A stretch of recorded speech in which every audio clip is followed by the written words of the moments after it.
Hey yo! Hey y'all. Welcome to Women Like Us. My name is Tima, And I'm Sharissa. and we want to talk to you about some of the struggles that these ladies that we are facing every day.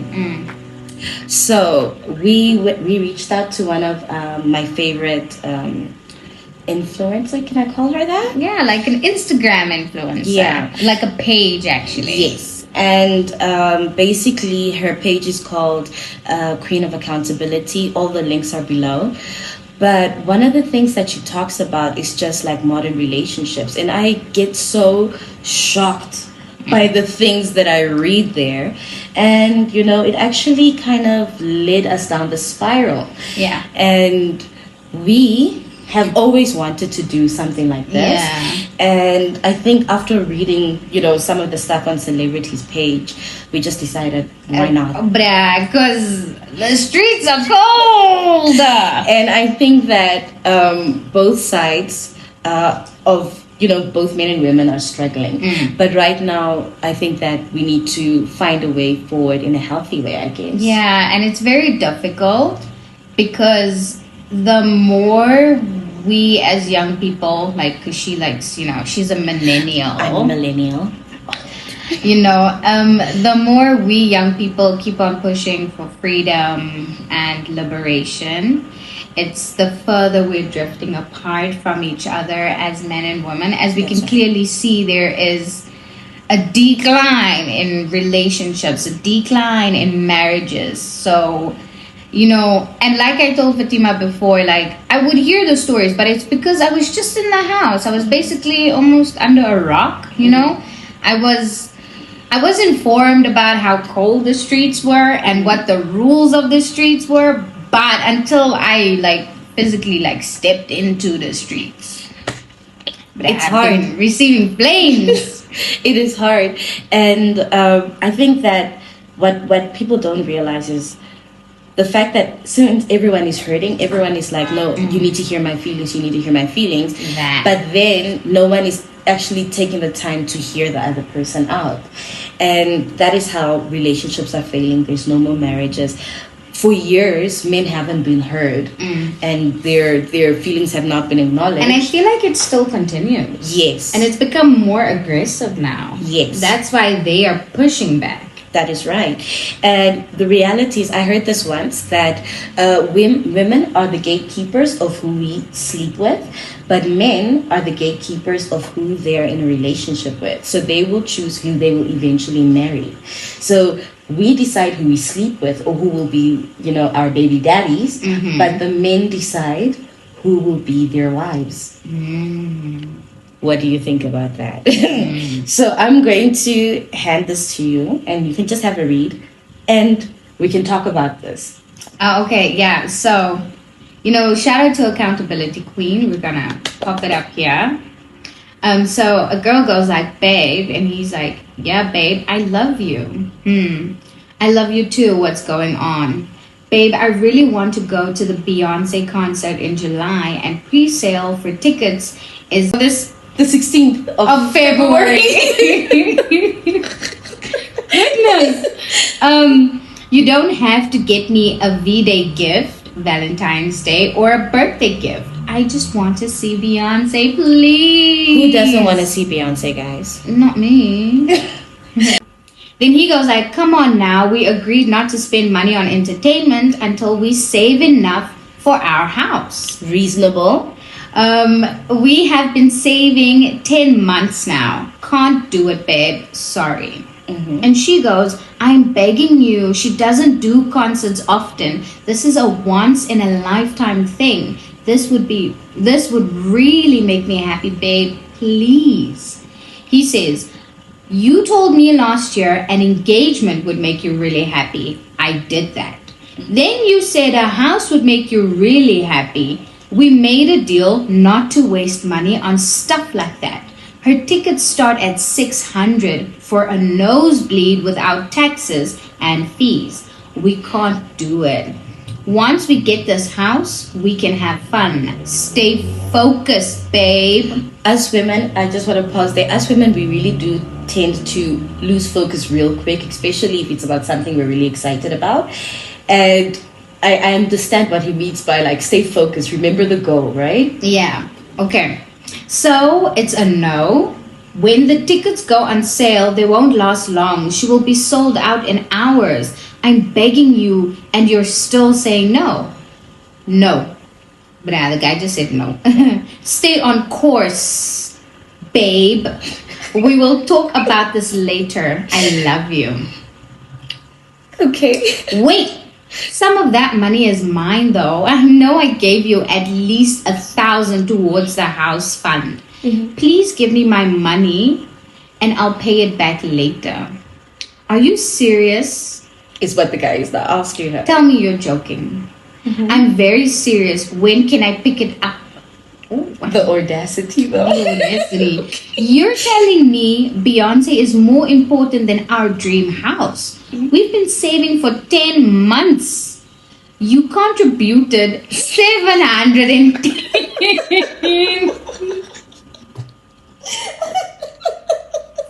Guys, from 1,000 to $710 to the fund.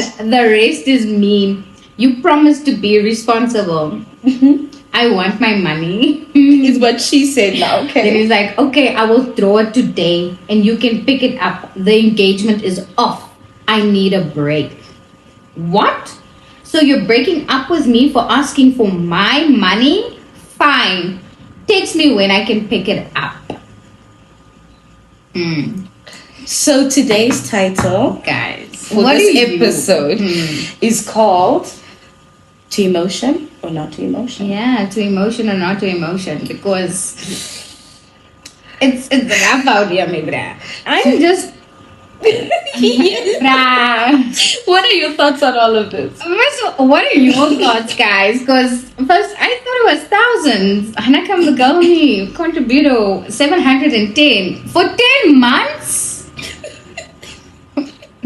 That's just sinking in now. Yeah, but you know, 10 months. but the thing is, we don't know like her financial situation, so we don't know if she has a job or what Okay, is yeah, that's happening. true. So we don't know the nitty gritties of it. The story does have a little bit of a happy ending later on. And Celebrity posted that as well. But I mean, I think it's such an interesting topic to get to, because think about this. It's like it might be for her a Beyonce concert, but for other women it might be Valentine's. Oh, yeah. I want to go out for Valentine's Day. It's true what you say. We get excited about things. That's why we say emotions or not to emotions, because we are super emotional.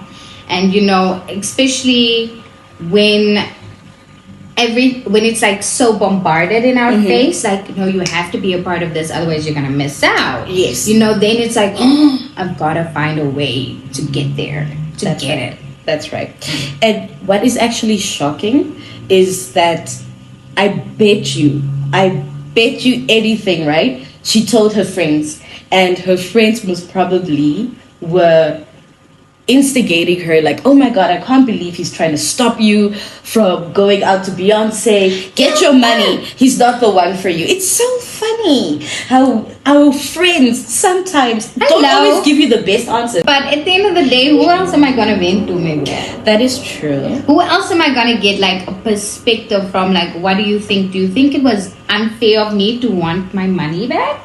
But that's why it's important you surround yourself with the right friends.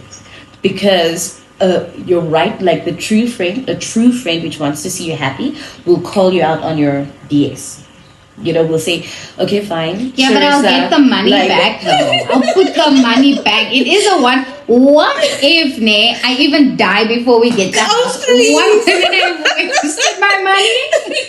Oh my god, really? Is that the thought?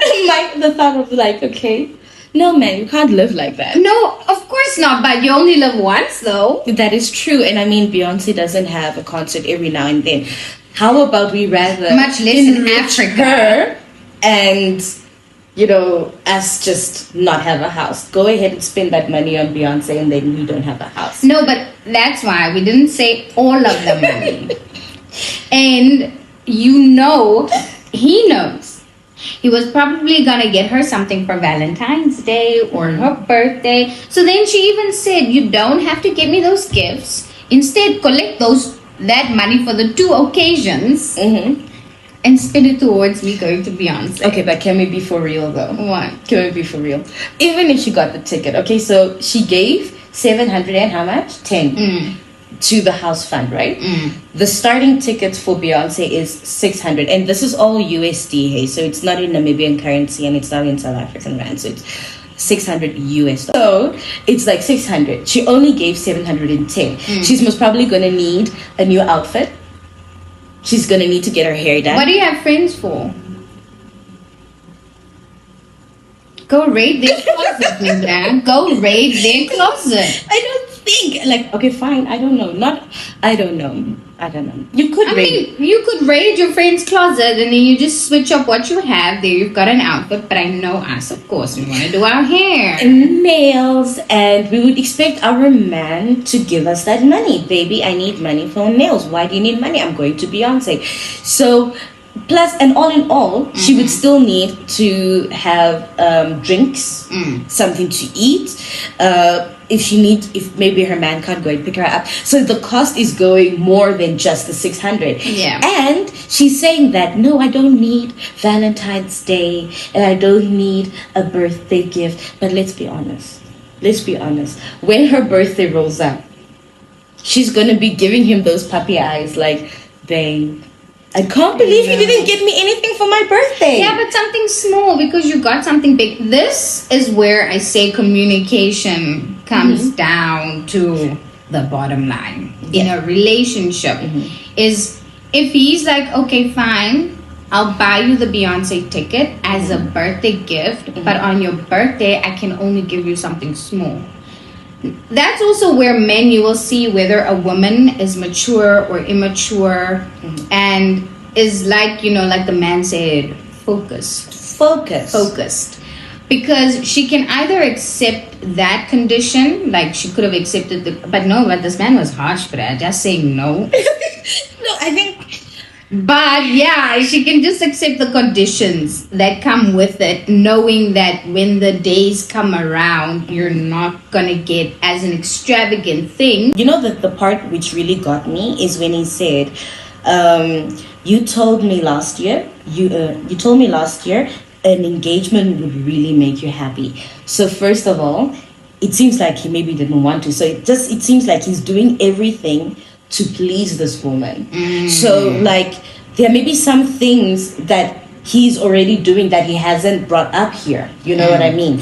So he's like, you said an engagement would really be nice, would make you happy, and I did that. Then you said a house would make you happy, and we made a deal to not waste money. So not about spending money. I think he needs to waste money. And once again, we need to remember that the mindset of a man versus the mindset of a woman is different. Like for him, it doesn't make sense. And I think he even said that there. 600 is like just maybe for the general tickets. That's not even for VIP. And as we have seen what happened with the whole Trevor Scott. Yeah. We saw what happened with that whole concert and when things are not planned proper, all the stampedes and stuff. So that's why he said like the nosebleeds and stuff like that. So I digress. Anyway, for a man, the idea of spending $600 just to go in a crowded area is a waste of money if you are planning on buying a house. But I think, to be fair, he was going to do something for the birthday. He was going to do something for Valentine's Day. Down to the fact of like you've said, Nate, this man has probably done many things before to please her. Why? That is a very big thing, and it comes down to like, it boils down to who are you dating? I think the biggest thing that I would give anyone, whether it be a boy or men or women, is like, who are you dating? That's true. Because if you're dating someone who is materialistic, right? But she's a baddie. But she's materialistic, but she's a baddie. As a man, you can't be upset that she wants the nice things in life. True. You know, you can't be upset that she wants to go on trips, she wants to take pictures, she wants to drink Moe, you know, all that stuff. You can't be upset about that because that's the lifestyle that she's used to. You know what I mean? But then again, at the same time, as a woman, we're also not saying that you shouldn't be able to ask your partner for things. Yeah. You know? But I think it comes down to, like, who are you dating? I mean, and also for some of us who actually don't necessarily like to ask our partners because A, we're either independent, and B, it's like it's a shy thing, you know? And we expect men to provide in whatever way that they can. Okay. We would appreciate that, you know? That just opens up another can of worms. Guys. Opens up another can of worms.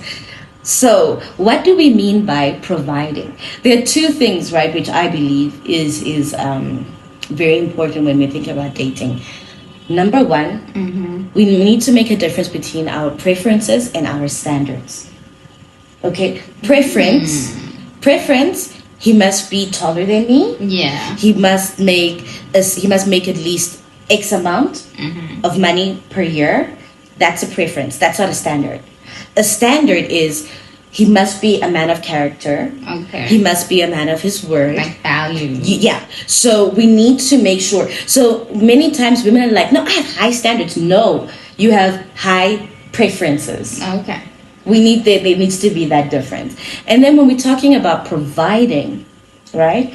A man should provide for his woman. What do we mean by that? Like, if we actually break that down, say for example, I mean, and let me give you a scenario, okay? So, what if your man is paying the rent? He's buying the food. He takes care of all your basic necessities, your basic needs. But he cannot afford to buy you a $3,000 wig. Would that make him a bad provider? Would that make him a bad man? No. But then my question is, what's wrong with his financial plan?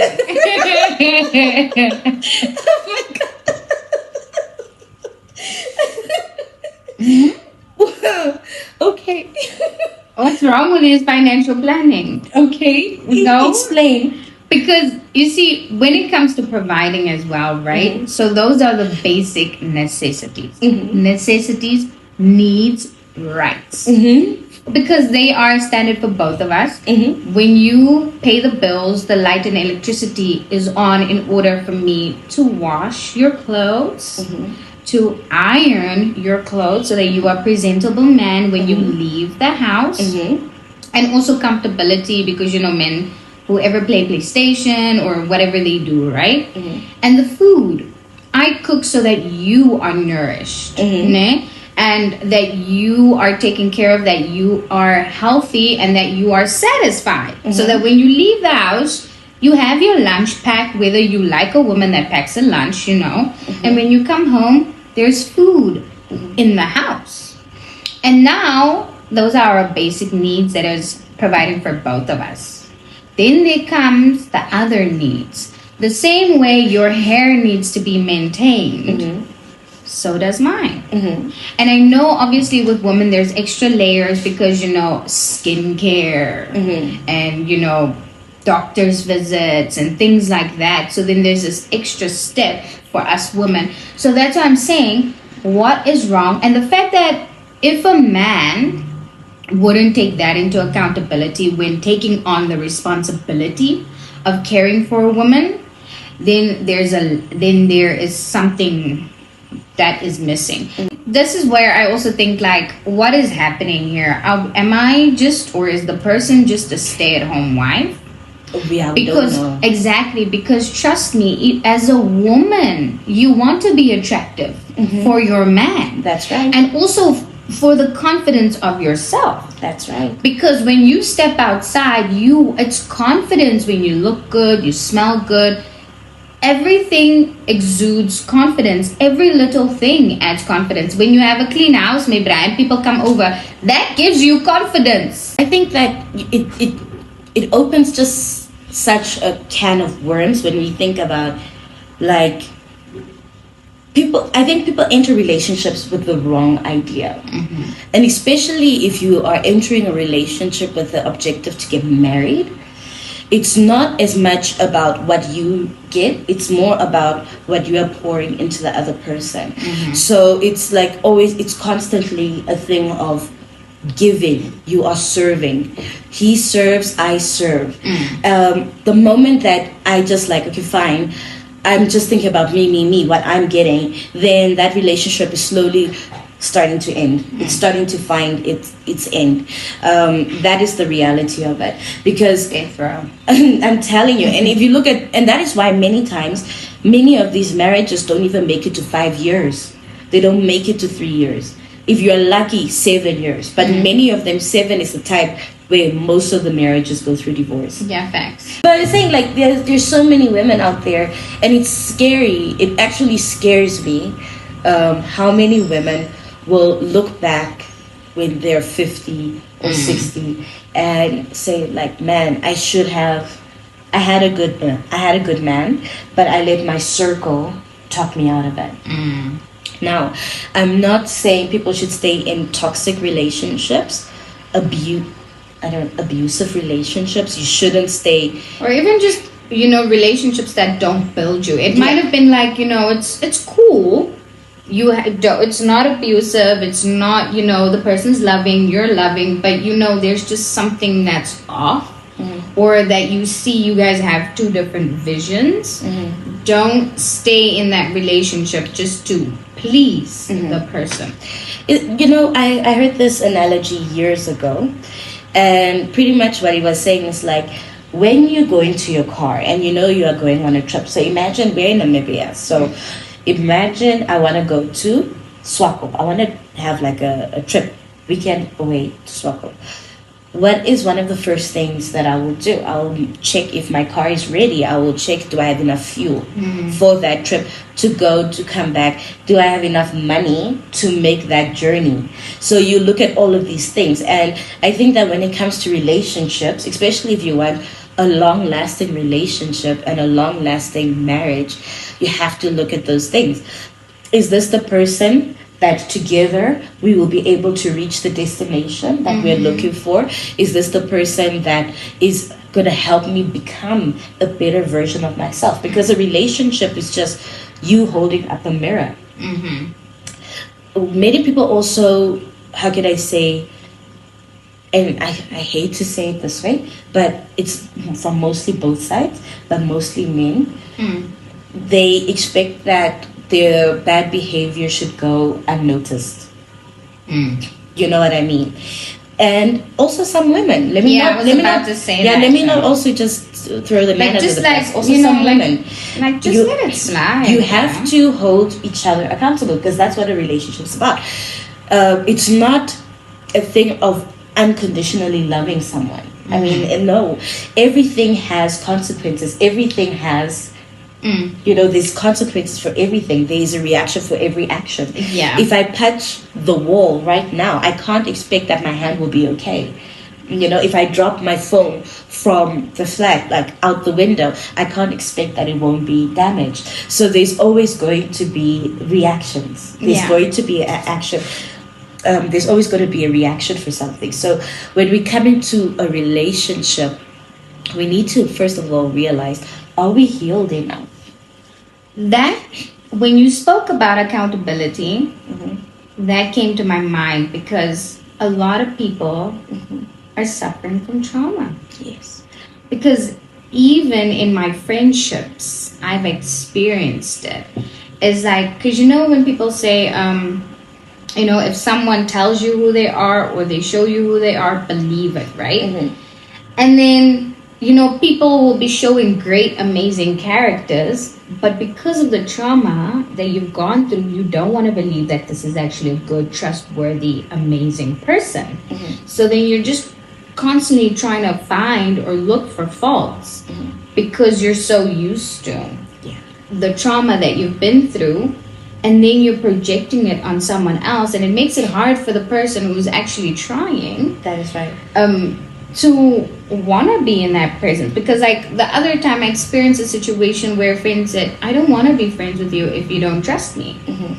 And I was like, damn, you know what, that's true. And then I ended up being in the situation where someone doesn't trust me, and I was like, quite frankly, now I actually don't want to be friends with you. Because how do we move on from here? Because that literally has broken trust. You not trusting me has broken trust.